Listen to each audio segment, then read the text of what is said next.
14절. 두 사도 바나바와 바울이 듣고 옷을 찢고 무리 가운데 뛰어 들어가서 소리 질러 18절. 이렇게 말하여 겨우 무리를 말려 자기들에게 제사를 못하게 하니라. 바울이 루스드라에서 안전뱅이에게 구원받을 만한 믿음이 있는 것을 보고 내 발로 바로 일어서라고 명령하자 그는 그 자리에서 일어나 극적으로 고침을 받습니다. 그래서 거기 앉아있던 사람들이 깜짝 놀랍니다. 그들은 너무 놀란 나머지 바나바와 바울을 보고 신이 인간의 몸을 입고 내려왔다 그렇게 말하면서 그들에게 엎드려 제사를 하려고 했습니다. 그러나 바나바와 바울은 옷을 찢으면서 그들의 행동을 만류했습니다. 그리고 그들에게 헛된 우상을 버리고 살아계신 하나님께 돌아오라고 복음을, 하나님의 말씀을 전했습니다. 오늘 본문의 내용을 이해하기 위해서는 루스드라에 전해 내려오는 신화를 알아야 합니다. 아주 오래전에 이 도시에 서스와 허메라는 두 신이 강림을 했다고 합니다. 서스는 헬라의 신들 중에 우두머리가 되는 제우스를 가리키는 말입니다. 제우스는 신들의 우두머리로서 올림푸스 산의 정상에서 세상을 다스리고 다른 모든 신들을 다스렸다고 합니다. 제우스를 로마식으로 말하면 주피터죠. 그리고 허메는 제우스의 대변자로서 제우스의 메시지를 받아서 사람들에게 전달하는 일종의 신탁의 전달자 역할을 했던 신이었습니다. 오래전에 이 서스와 허메라는 신이 루스드라에 강림했는데 마을 사람들은 그들을 신으로 알아보지 못했다고 합니다. 그래서 낯선 이방인이라 생각하고 냉대하고 배척을 했던 것이죠. 이에 진노한 이 두 신은 루스드라를 멸망시켰습니다. 그러나 그 마을의 농부인 빌레몬과 그의 아내 바오시스마는 이 두 신을 잘 절대했기 때문에 그 마을에서 유일하게 살아남을 수 있었다고 합니다. 그들이 살고 있던 집은 마침내 신전이 되었고 그들은 그 신전의 제사장들이 되었다는 것이죠. 또한 그들은 이 마을에 계속 살면서 자식을 낳아서 그 마을을 지켜나가게 되었다고 합니다. 그러니까 이 마을 사람들은 이 신화를 지금까지 들으면서 옛날에 자기 조상들이 신들을 잘못 대접했던 것에 대한 일종의 콤플렉스를 가지고 있었던 것이죠. 그런데 하필 여기에 바울과 바나바가 등장한 것입니다. 한 사람이 아니라 두 사람이 나란히 등장해서 안전뱅이를 단 한 번의 명령으로 일으키는 놀라운 기적을 연출해내자 마을 사람들은 이것을 보고 혹시 과거 신화의 주인공인 서스와 허메 신이 강림한 것이 아닐까, 다시 이 두 신이 온 것이 아닐까, 그렇게 생각을 했던 것이죠. 한마디로 그 신화를 사실로 믿었다는 것입니다. 마을 사람들은 바나바를 서스로 그리고 바울을 허메로 생각했습니다. 바나바는 굉장히 키가 크고 미남이었습니다. 그러니까 사람들은 바나바에게 서스 신을 연상했을지 모르죠. 반면에 바울은 키가 작고 볼품없는 그런 외모와 그리고 병색이 짙은 그런 얼굴의 모습을 지니고 있었기 때문에 그런데 그런 모습이지만 바울도 입을 한번 열면 강직하고 단호한 메시지를 선포했습니다.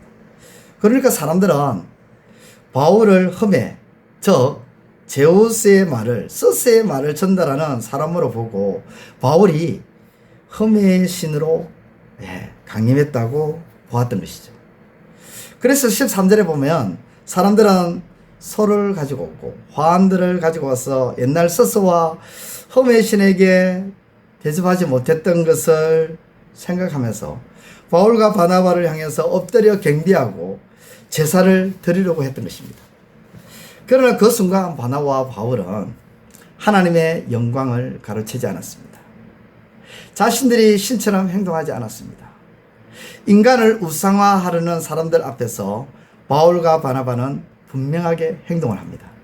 14절에 두 사도 바나바와 바울이 듣고 옷을 찢고 무리 가운데에 뛰어 들어가서 소리 질러. 옷을 찢는 행위는 참을 수 없는 울분입니다. 비통한 심정이나 절망과 정오를 위한 것으로 유대인들의 전통적인 습관이죠. 자기들을 신으로 여기고 경배와 제사를 드리려고 했을 때 바나바와 바울은 분노했던 것입니다. 보통 사람 같으면 어떻게 했을까요? 그냥 내버려 두고 그들이 제사하고자 그들이 자기들에게 영광을 돌리자 하는 것을 고스란히 받아 먹었을 것입니다. 그런데 바울과 바나바는 자신이 신이 아닌데도 신처럼 여기는 것을 보고 신처럼 대접하는 것을 보고 분노한 것입니다.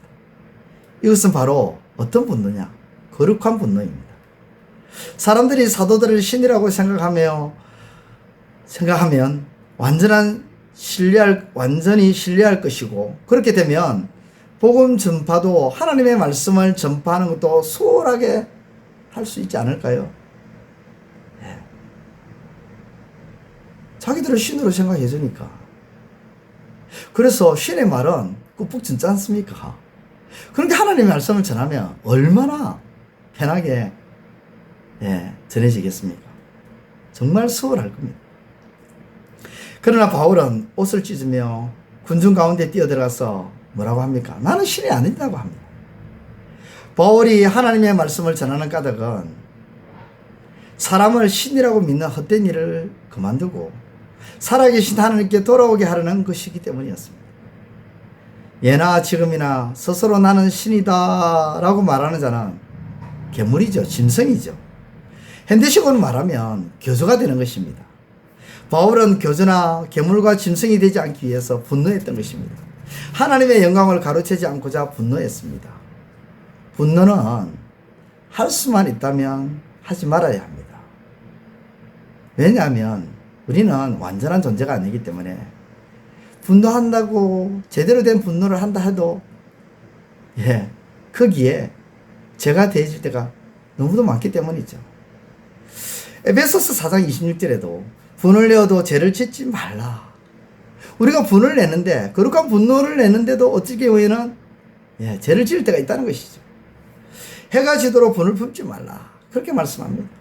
특히 이 말씀은 문맥상으로 볼 때 구원받아 하나님의 은혜로 새 사람을 살고자 하는데 아직도 남아있는 옛 사람의 그 성뿌리 때문에 그 죄성으로 인하여 그 죄를 짓던 그 습관으로 인해서 분노를 일으킨다는 것입니다. 그래서 분노를 일으키더라도 죄를 지어서는 안 되고 해가 지도록 오랫동안 분을 품어서 안 된다고 그렇게 말씀하고 있는 것이죠. 그런데 오늘 바나바와 바울이 한 분노는 이런 악한 분노가 아니었습니다. 자신의 정신 건강을 해치는 분노가 아니라 거룩한 분노, 어려운 분노였습니다. 죄를 짓는 분노가 아니었습니다. 죄가 더해지는 분노가 아니었습니다. 성경에는 이런 어려운 분노가 등장합니다. 모세는 시내산에서 하나님의 계명을 받고 내려올 때에 이스라엘 백성이 아론과 금송아지를 숭배하며 축제를 벌입니다.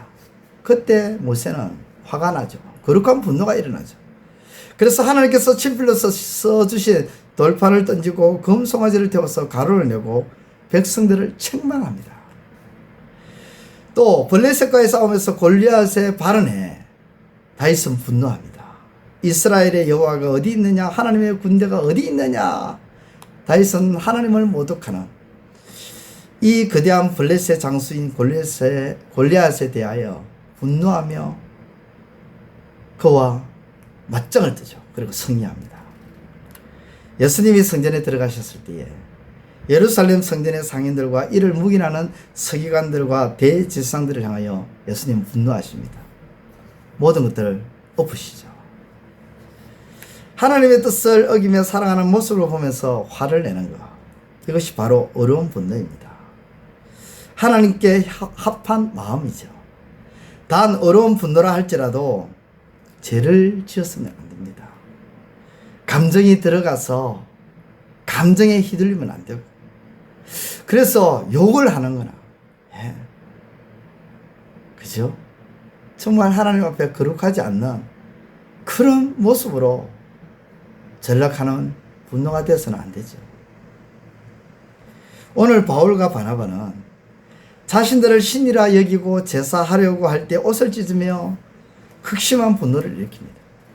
그리고 그 무리 가운데 뛰어 들어갑니다. 자신들은 신이 아니라 같은 인간임을 보여줍니다. 그러면서 15절에 우리도 여러분과 같은 성정을 가진 사람들이다. 그렇게 외칩니다. 근데 루스드라 사람들은 멈추질 않습니다. 이 루스드라 사람들은 얼마나 열심이 많은 사람인지, 그 열심이 잘못된 열심이었습니다. 18절에 보면 이렇게 말하여 겨우 무리를 말려 자기들에게 제사를 못하게 했다. 바나바와 바울은요, 겨우 무리를 말렸다고 합니다. 겨우 무리를 말렸다는 것은 이 루스드라 사람들이 그 일에 멈추지 않고 계속했다는 겁니다. 열심을 냈다는 거죠. 잘못된 열심인데 정말 열심을 냈습니다. 그 잘못된 열심을 바로잡는 데는 힘이 들죠. 겨우 무리를 말려서 제사를 못하게 했는데 그들의 열심을 끊는데 상당한 어려움을 겪었다는 것입니다. 여러분, 잘못된 열심 정말 무섭습니다. 얼마나 무섭느냐 하면요, 히틀러 아죠? 독일의 히틀러가 가진 그 열심, 그 잘못된 광기 어린 그 열심은 600만 명의 생명을 빼앗아갔습니다. 히틀러 당시 독일은 기독교 국가였습니다. 나치들은 예수님을 십자가에 못 박은 유대인들을 용서할 수가 없었던 거죠. 그래서 그렇게 해서 나선 사람들이 히틀러였습니다. 히틀러는 빈에서 유학을 할 때 기숙사방에서 본 중세 십자군의 그 마크를 활용해서 나치의 깃발을 만들고 인종 청소라는 명목으로 유대인 600만 명을 수행시켜버렸습니다. 학살했죠. 지금 우리는 무엇에 열심을 내고 있는가? 내가 열심을 내는 부분을 한번 생각해 보시기 바랍니다. 그것이 열매 없는 시간만 낭비하는 열심은 아닌지, 인류에 폐악을 끼치는 열심이 아닌지, 죄를 짓는 열심은 아닌지, 하나님의 질서를 흐트리는 열심은 아닌지, 이제 말씀을 마치고자 합니다. 하나님의 말씀의 기준으로 보았을 때에 잘못된 것에 대해서 어려운 분노를 일으켜야 합니다. 거룩한 분노를 일으켜야 합니다. 거룩한 분노를 일으켰지만 처음에는 뒤로 갈수록 거룩은 빠지고 분노와 어려움은 빠지고 분노만 있다. 그것은 정말 잘못되는 거죠. 그러나 끝까지 시작도 끝도 과정도 거룩한 분노, 어려운 분노, 그러한 분노는 우리가 반드시 해야 될 줄 믿습니다. 그리고 잘못된 열심이 얼마나 무서운 것인가를 알고 바른 열심을 내고 삶을 살아가시는 저와 여러분들 다 되시기를 우리 주님의 이름으로 축원드립니다. 기도드리겠습니다. 하나님 아버지, 은혜를 감사합니다. 우리 재건중앙교회 모든 지체들, 아버지 하나님, 하나님의 말씀에 위배되는 그러한 일을 할 때에는 거룩한 분노와 어려운 분노를 할 줄 아는 자들이 될 수 있도록 도와주시옵소서. 혹 내가 시작은 거룩한 분노로, 어려운 분노로 시작했지만 과정과 끝을 향해 나아갈 때는 거룩함과 어려움이 빠져버린 분노로 아버지 간다면 차라리 분노하지 않는 그 자체가 더 나음을 알고, 아버지 하나님, 우리 자신이 하나님 말씀대로 거룩한 분노를 온전히 행할 때까지 우리 스스로를 아버지 하나님 담금질하고 또 우리가 감당할 수 있을 때까지 인내하고 기다릴 줄 아는 우리들이 될 수 있도록 주님 도와주시고, 또 우리의 열심이 혹 죄를 짓는 잘못된 열심, 그런 열심에 혹 빠져 있다면 그런 것에서는 벗어나게 하시고 바른 열심, 어려운 열심, 하나님이 기뻐하는 그런 열심으로 나아감으로 삶을 영위하는 우리의 신앙생활이 될 수 있도록 역사하여 주옵소서. 예수님의 이름으로 기도드리옵나이다. 아멘. 이제 오늘 받은 말씀으로 함께 기도하겠습니다. 첫째, 모든 영광을 하나님께로 돌리는 우리의 모습이 되게 하시고 사람으로부터 받는 영광에 사로잡히는 일이 없게 하시고 모든 신화는 던져버리고 살아계신 하나님을 믿게 하소서.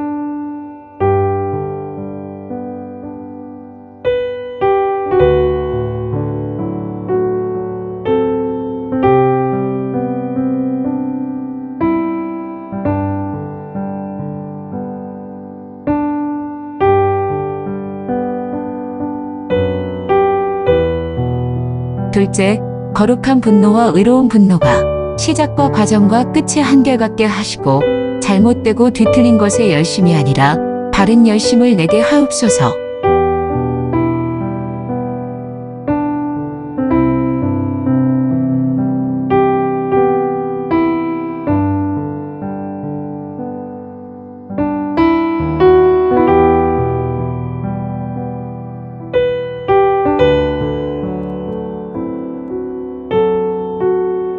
이제 오늘의 기도 제목을 가지고 합심하여 기도하도록 하겠습니다.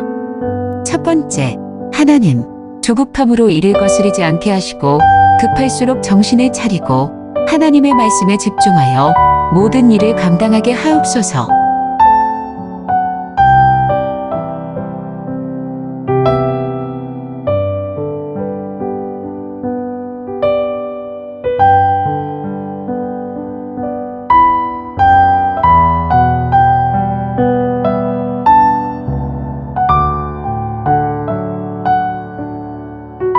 두 번째, 하나님, 세상의 이야기와 세상의 말이 진리인 것처럼 착각하지 않게 하시고 오직 하나님의 말씀만이 진리임을 잊지 않게 하소서.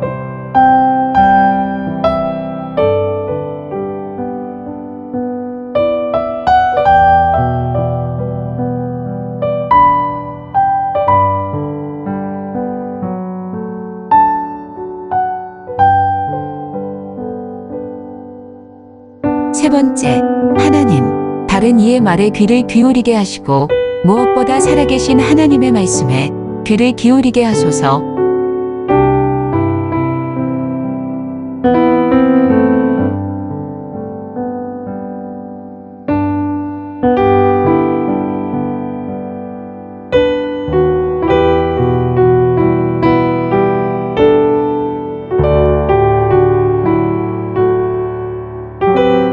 이제 개인의 기도 제목을 가지고 하나님 앞에 기도하시기를 바랍니다.